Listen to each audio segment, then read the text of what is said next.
one of the topics of the conference was OpenAI and Copilot, and how you can utilize Copilot, OpenAI, to build chatbots and artificial intelligence that supports your business, whether that is through external communication or internal reference points.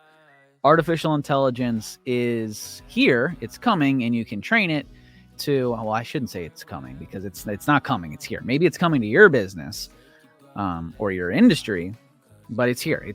The technology is here, it exists, so it's time to either implement it or not. And if you don't, I don't think that's a very wise decision. You gotta let it down, 'cause you can work wherever now.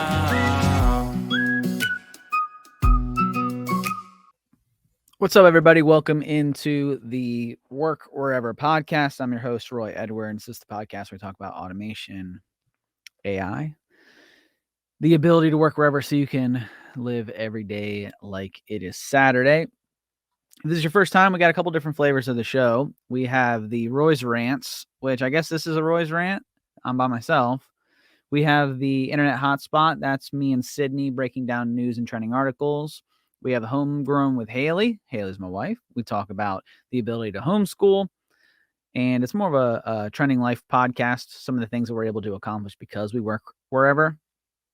And then we have interviews where we have guests come on, share their stories and expertise. And we got some really good ones coming up, as we were just at the Shift Happens conference presented by AvePoint. Microsoft was there. A lot of good speakers, a lot of good information that came out of that conference. And we have a couple people from that conference who will be coming on that you guys should be on the lookout for. One of the topics of the conference was OpenAI and Copilot, and how you can utilize Copilot, OpenAI, to build chatbots and artificial intelligence that supports your business, whether that is through external communication or internal reference points. Artificial intelligence is here, it's coming, and you can train it to, well, I shouldn't say it's coming, because it's not coming, it's here. Maybe it's coming to your business or your industry, but it's here. The technology is here, it exists, so it's time to either implement it or not. And if you don't, I don't think that's a very wise decision. So what I've been doing recently, since I left recently as in like the last 48 hours, since I left the conference, I've been spinning up Azure instances within OpenAI to create a Azure OpenAI environment and tool for our organization. So I've just been kind of playing around with it right now, but we do have a chatbot internally that helps the onboarding process. So people can get onboarding information. They can ask about our 401k. They can ask about ADP. Which is our payroll.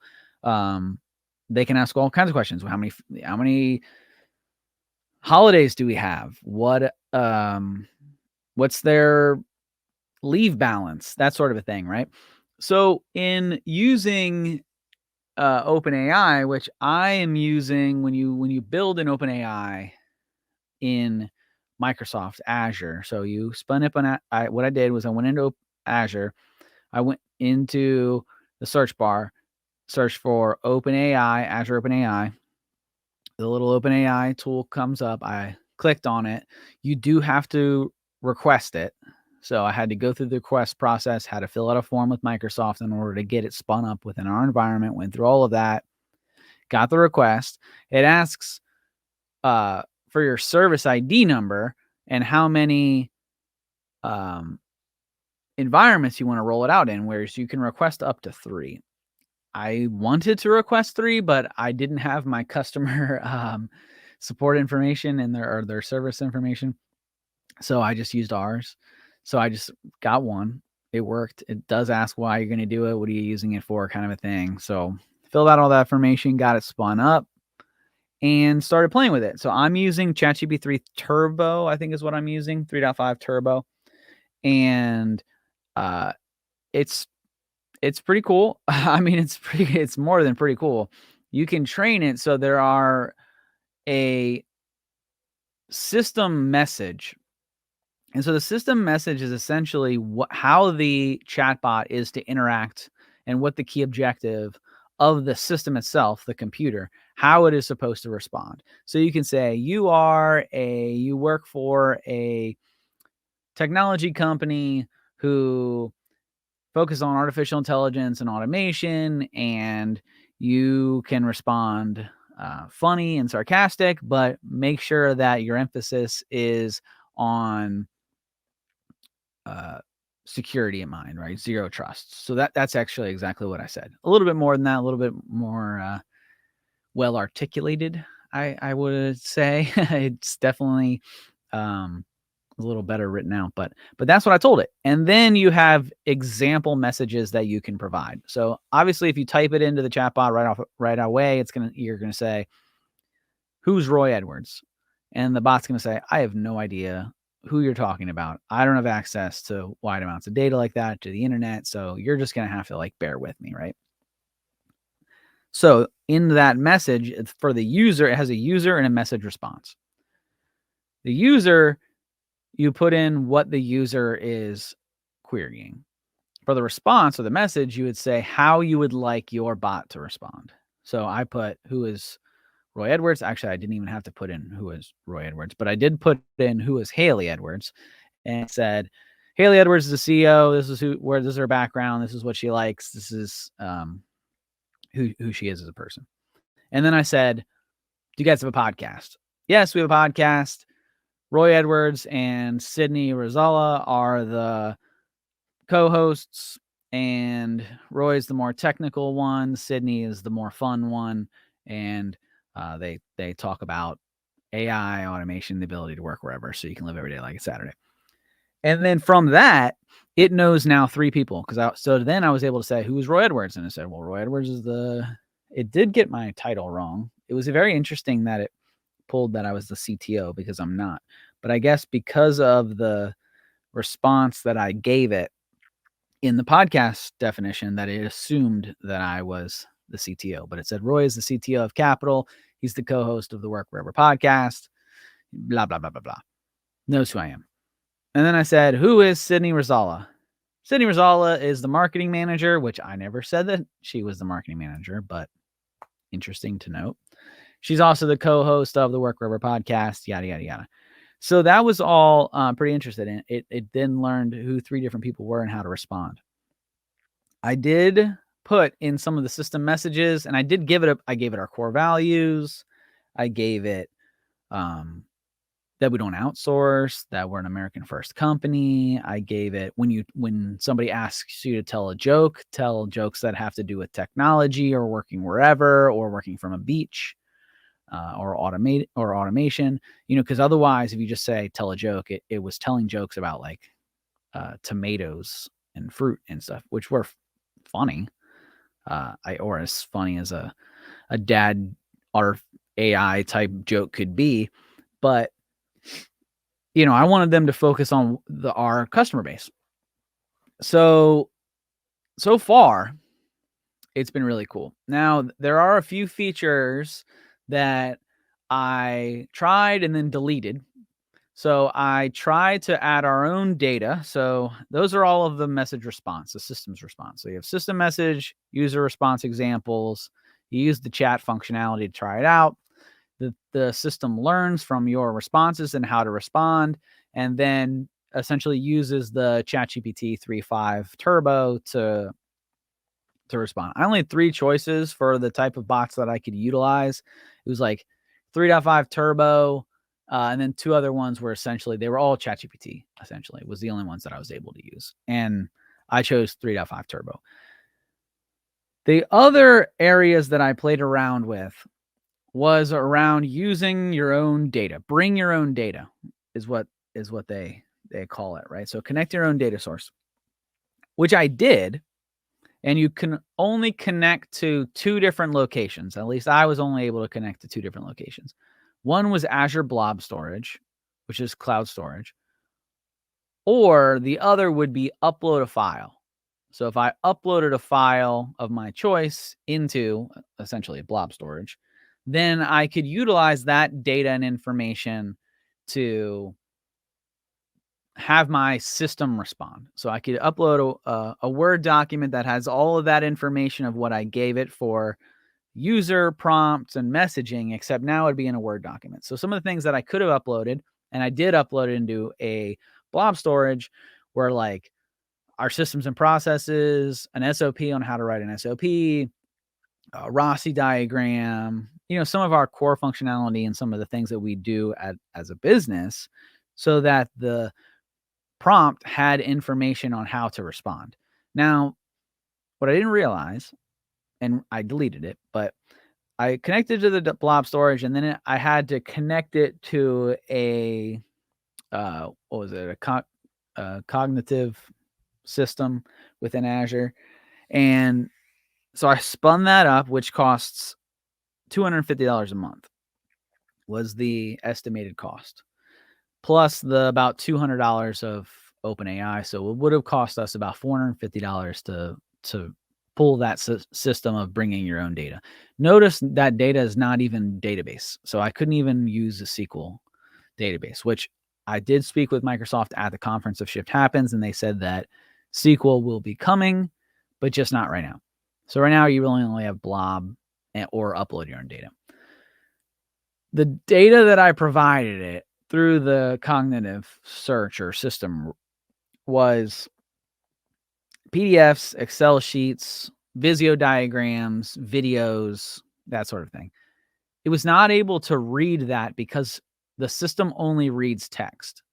So I would have had to have uploaded Word documents, and a lot of Word documents, or some other text-based documents, so that the system could then read the text prompts and know how to respond. So I when I connected it to my blob storage and I put it all together and started asking it questions, I was getting errors. And I was like, well, that's a $250 a month error that I don't really care to work around right now. I'll just utilize the GPT Turbo, use the user and message response, and go about it that way. What I didn't like is, that's the first thing I didn't like.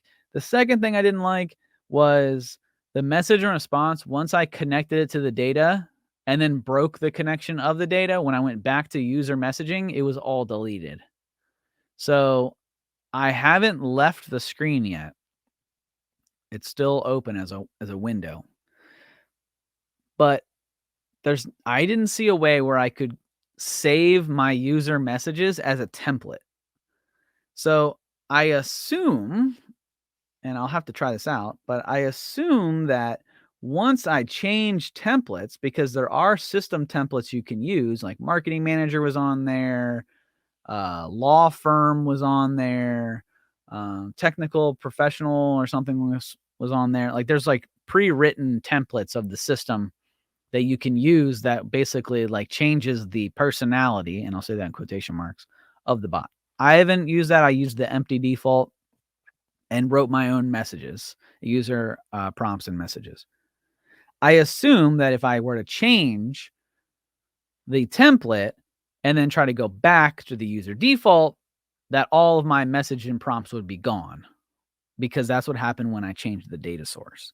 So I don't like that I can't really create a template right now. I would love if I could just create my own default and then save it as a template. And maybe that's possible. I just haven't really found the way to do that. And if that is possible, then I'm just, it wasn't user intuitive enough for me to understand.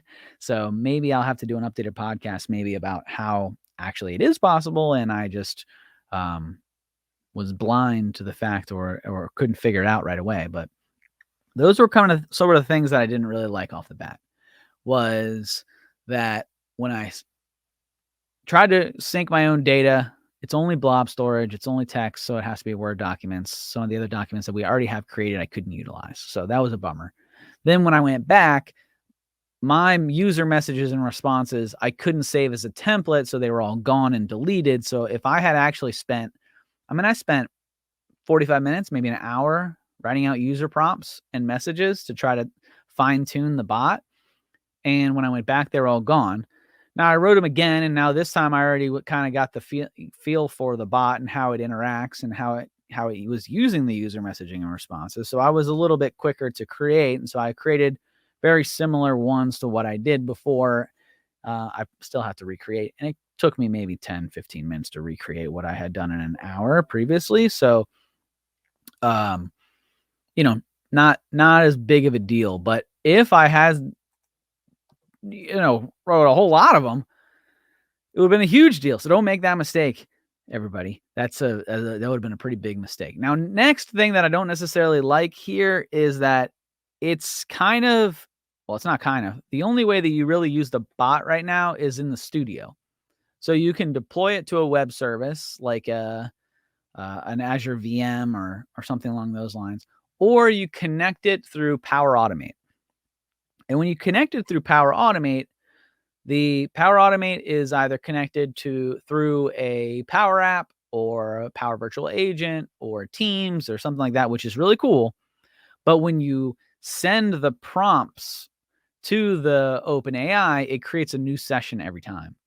And artificial intelligence does actually not save the session data, I learned, so that every new prompt is a new piece of information. So if I were to say, tell me a joke through Power Virtual Agents or through Power Apps, and then that Power Automate workflow, if you're following me, that Power Automate workflow connects to this OpenAI bot that we just built, and then asks for the joke. The bot then sends the joke back through Power Automate, tells the user the joke, and let's say the joke doesn't land. And the person's like, well, explain that joke. I don't get it. Then it would say, explain the joke. I don't get it. Sends the message through Power Automate, triggers the OpenAI to say, explain the joke. I don't get it. Okay, well, the previous user data wasn't captured, so it doesn't know what you're talking about. It's a new session. And so you have to build a workaround. And the workaround in the session they built was a SharePoint list of user prompts. Now, a SharePoint list of user prompts of all user prompt history and data, I suppose could be good for certain reasons. I guess it could be good to see how your employees are using the bot, to audit, how is this bot being utilized? Are we using it for any bad, are we asking how to do bad things, or I guess that could be good and beneficial for that reasoning. But SharePoint storage isn't cheap. And to put all of this information to a SharePoint list, or anywhere really, to put it in a SQL database, that's not cheap either. So we're talking about added cost for something that the OpenAI tool already does. So if I were to just use the OpenAI tool as a chat functionality, it does know what I'm talking about. It is not creating a new session every time. But since we're using it through Power Apps and Power Automate and Power Virtual Agent, it does create a new session every time, which was super annoying. So I do think that there's a good bit to go here. It's not a foolproof solution. That's why you have to fill out the form to get access to it, because it's very much still in beta. So everything that we've talked about on this show, where we're like, you need to use your own data. You need to build these bots around the systems and processes that you've already created. You need to make sure that it's accessible throughout your environment. Okay, well, all those three things were not easily achieved within Azure OpenAI. There are ways to achieve it. It's going to cost money and storage, and you're going to need a developer to set it up, which that's what we're here for if you really want to do that. But it's not as magic bullet as some of the industry is leading you to believe. Now, is it better than Chat GPT 4 or whatever it is that you're using online? 100%. Because we've been able to use those users and messages, right? The user prompts and messages. I've been able to tailor information. I can connect it to web addresses, and I can do things with it to say, this is how I want you to respond, Mr. Bot, with our company information and our company data, and don't just make something up or pull something off of the internet. So it's already better than web browser, Bing Chat, or Chat GPT. It's already better. But how to have your customers, clients, users, employees use it in a way that doesn't kill your storage and doesn't kill your wallets is going to be a little difficult to start. You're definitely going to have to pay a premium. It is going to be about $200 a month for your organization to use it, as opposed to the ChatGPT Pro, which I think is like, what is it, like $30, $40? I don't really know what it is. Much cheaper than $200. But your entire organization can use it. You can audit what they're asking. So is it worth paying $200 for all your employees to use it and you know the responses that they're getting? Or are you going to let them use a free version on the web and who knows what they're getting? I would lean towards the $200, but you got to figure that one out for your own organization. So those are my lessons learned early on this. Like I said, this was one of the sessions that I went to at the Shift Happens conference. It was a great session. It was it was a lot of fun, and at least for me, Sydney was sitting there with me, and she was like, "Bro, this is some nerdy stuff." And I'm like, "I know, isn't it great?" So, yeah, it is definitely still to be seen as to how this technology evolves through time and how organizations are able to innovate with it. Like I said, I ended up deleting a lot of it and just going back down to the basics. So I don't think that adding your own data is, at least for me, I didn't see the value, because it kind of made the bot a little dumber. I could have just used user prompt and messaging to overcome some of the additional costs or restrictions, governance around the responses. But I'm going to continue to play with it, and I'll continue to update you guys. So hopefully you guys got a lot out of this. I know this was more technical. This was definitely a little bit more nerdy. Sydney's not here, so that automatically makes it a little bit less fun. But thanks for hanging out with me. I'm going to continue to update with you guys on the OpenAI stuff, on the technology. I got some great guests from Shift Happens who are going to be on the podcast to talk more about what we learned, the future of generative AI, how you guys can utilize it within your business and start to implement this stuff responsibly and make sure that you're controlling the responses that this bot has on your organization. So thanks for hanging out, guys. And until next time, see you.